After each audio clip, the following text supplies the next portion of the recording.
Okay, right, so as you can see, I've tinkered, twiddled, and I've come up with a hinge. I was going to use wood to make absolutely everything, but I found that I had some scrap Sintra laying around, and this stuff sands really easily, and it's really a sturdy plastic as well, and it takes paint pretty well too. So I'm going to paint these up so that they either I'm just going to just black them, or I'm going to make them just entirely like metal. And I chose these wide-headed bolts just because I thought they looked a little bit more appropriate as well. I haven't gone ahead and fitted one down the bottom, but all it is that I've measured. I can't find my other piece. Oh, there it is. So I've got two corresponding pieces, and I've measured roughly. So that to something like that. The bottom piece actually sits a bit higher up, as you can see, because there's still some on the bottom. And it's drilling a hole into the side here, a hole into the corresponding side there. I've then got some thin styrene rod. Ooh. This is like really thin. This is maybe like 2-3 millimeters, and then that's all I'm using is like. Oh, I can slide it apart and I can show you as that falls on the floor. So yeah, all that is, as you can see there, is just a piece of that styrene rod. It's not glued in at all, because once both pairs of hinges are fitted together, because I'm doing it a small piece here, large piece here, and the larger piece will also be the outboard one down this end as well. So without the box destroying itself, it can't come apart, is the theory. And then it's just carefully drilling a couple of holes.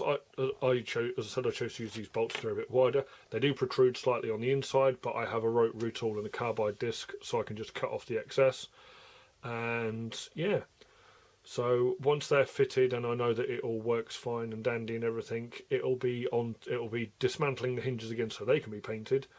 Then it will also be a case of truing up some bits and pieces on the box and giving that a coat of. I'm going to be using I might just try and polish up the old veneer that's on this stuff, because it's not in too bad a condition, and then just wood staining these outside edges.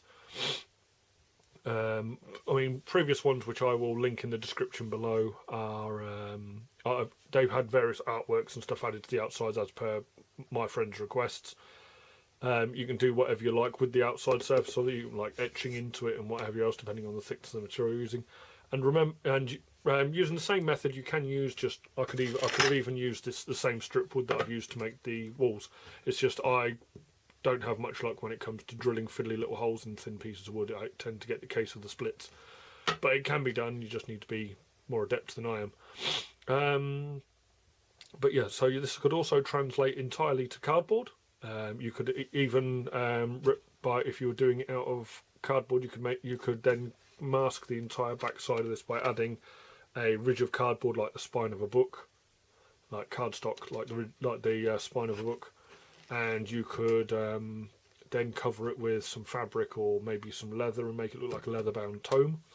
So that could be pretty cool. But so yeah, all of this could translate to cardboard if that's all you've got access to. I'm using wood and other stuff because it's what I've got laying around in my workshop, and I thought I'd show you guys how I've done that. So yep, so cut clip here, and then it will be both pairs of hinges done and all painted, and it will be the final assembly for it, and adding the couple of detail pieces. So I'll see you again shortly. Part of like the player's tabletop, laptop assistant, which is what I decided to call this. It's taken all this time for me to come up with a name for this episode. Anyway, yeah. So I've done what I said I was going to do. I've fitted those hinges that I made. I trimmed the bolts for the small parts of the hinges. I decided it wasn't really necessary for the larger parts of the hinges, and that is also attributed to being a bit lazy. But this one's for me, so I can always make do with it. So I'm just going to show you the box now. I'll show you the extra bits that I did to it between hinge fitting and now, and hopefully you guys will take this idea, and if it's useful to you, you can create one for yourself. So just spin that around. Right, so as you can see, A4 sheets, your character sheets, and it will take quite a few. I've used these plastic spacers just so that when you're opening and closing the box, the paper doesn't fly out at you. Also, it can be like the edges, it can be like a nuisance to get to, which is why with ribbon there is the long black piece of ribbon is just there because I found it and it was ironically the exact right length of the box, so I just glued it down straight across. But about here is where this silver ribbon starts, and the very end of the black ribbon isn't glued down either, just so that you can use it to lift pages out without having to fiddle and fart around. So over on this side I've had a scrap piece of felt. It's a bit marked up, but meh. It just takes a little bit of the noise out of throwing dice, because just throwing dice onto wood is a pretty just irritatingly noisy. So, and then your dice well, that's got an awful lot of dice in there, and it's pen pencil size, easy. And also with like this void up here, any of like your note cards or anything like that can also go up there. I'm just going to reach over to something, I don't know where it is. Nope. Well, I can't show you the example I was going to show you because I don't know where it is. But in a smaller variation of this box that I've made for myself, on which it's not big enough to take a character sheet, because for the game we were playing, that sounds strange, but it wasn't as necessary to have your character sheet with you all the time, and space was of the issue. So it's actually about the size. The entire box is actually about the size, well, probably a little bit smaller than this dice tray. The open half of it was a piece of whiteboard, because that way you can do all your note taking and whatever else. And then you had your dice tray with a partition down one side. The partition itself, though, was then split into a couple of bays because I made some slots to put miniatures in, just as a afterthought. So there's plenty that you can do. I mean, I've made. Let's just spin this around again. In the past, I've now made, I think, one of these for all but one of the people in my gaming group. Just because the other one hasn't been around for a while, I haven't had a chance to speak to him. I've made this one's for myself. I've got my smaller version, and I also made a prototype of what I think is a really cool version as well, which I might show in another video, just because it's still in a bit of the prototype stage and it looks really rough.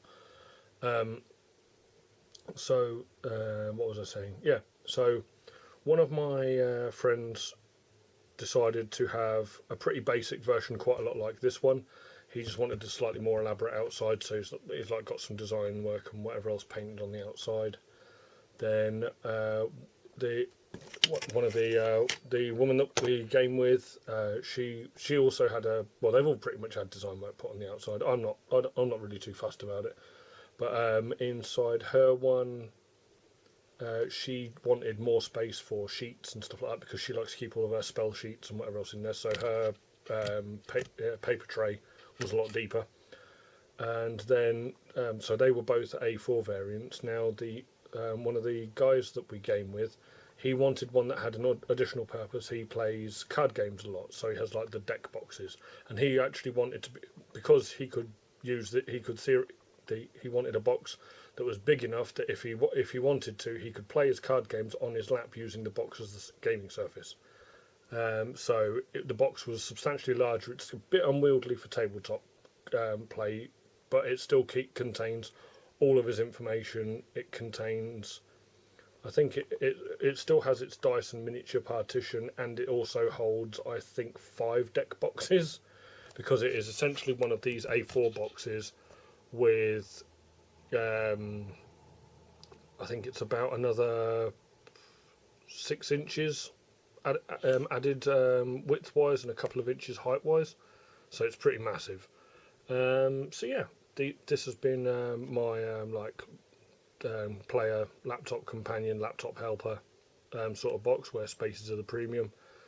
So hopefully someone's found this interesting. I know it's been a long waffle, but this is my first video where I've been out in my workshop and what have you. So I'll I'm in the middle of doing another video right now as well. So I'll get onto that, and I'll edit this, and I'll see you in later videos.